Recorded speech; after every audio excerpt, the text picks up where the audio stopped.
la grâce et la bonté divine soient en partage en ce du Seigneur. Bien-aimés, la Bible dit dans le livre de Matthieu 19 au verset 29 que tous ceux qui auront quitté ce qu'ils ont de plus cher, c'est-à-dire ta femme, ta mère, ton père, tes frères et sœurs pour suivre Jésus-Christ, auront une récompense au centuple et ils auront la vie éternelle. Je partage avec toi ce message tout simplement parce que moi, en tant que serviteur de Dieu, depuis que j'ai quitté le monde du péché et que je suis à Christ, je ne vois que des bénédictions dans ma vie. Ma vie aussi, c'est un témoignage. Parce que oui, je ne dois pas seulement prêcher la parole sans vous rappeler de temps en temps ce que j'étais hier. L'apôtre Paul, lui, il était pécheur, était quelqu'un qui terrorisait l'église de Christ. Et lorsque le Seigneur l'a appelé, il a abandonné l'ancienne vie qu'il menait et il est devenu un fervent serviteur de l'Éternel. Il a fait même au-delà de ce que les apôtres qui ont marché avec Jésus-Christ ont fait. Et c'est pour ça que je vais t'exhorter une fois de plus et je vais t'encourager. La vie avec Christ n'est pas la magie.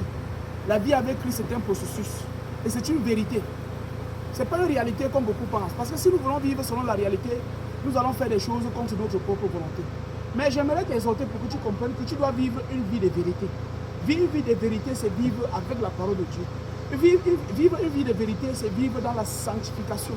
Et lorsque tu vis dans la sanctification, les portes du royaume des cieux sont ouvertes sur ta vie. Lorsque tu vis une vie de sanctification, les bénédictions de l'Éternel ne cessent d'abonder ta vie. Alors c'est pour ça que je vais te dire, peu importe ce que les gens diront de toi, peu importe les critiques que tu vas recevoir autour de toi. Moi-même, quand je suis venu à Christ, les gens ont commencé à critiquer, à insulter. Tu es ci, tu es un bandit. Parce qu'ils pensaient que j'ai encore l'ancienne vie que j'avais hier. Pour avoir une nouvelle vie, il faut toujours que vous partez de quelque part pour être où vous êtes aujourd'hui. Pour changer de processus, il faut toujours que vous quittez de quelque part pour arriver où vous êtes. Alors, commence dans ton processus. Peu importe le petit effort que tu feras, le Seigneur va t'accompagner. Il suffit pour toi d'avoir la volonté. Sois disponible pour servir le Seigneur Jésus-Christ. Et il doit t'utiliser. Ce n'est pas par ta force, ce n'est pas par les œuvres que tu feras, mais c'est par l'onction du Saint-Esprit qui va t'accompagner et tu vas accomplir tes œuvres. Shalom à toi, je vais prier pour ta semaine. Que le Seigneur Dieu Tout-Puissant qui m'a appelé pour le servir soit aussi ton partage. Que le Seigneur Dieu Tout-Puissant qui continue à me bénir et à m'utiliser pour sa gloire, t'utilise aussi. Pour que tu témoignes, pour que ceux que tu as laissés dans le péché aussi voient que ta vie a réellement changé. Je vais vous faire un autre témoignage. Quand j'étais dans le monde, j'étais alcoolique. Je buvais l'alcool, je buvais ci, je buvais ça. Mais aujourd'hui, je ne prends plus d'alcool. Ça fait déjà aujourd'hui presque 5 ans que je ne bois plus d'alcool.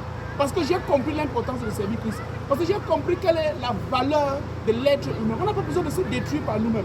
Ne nous détruisons pas.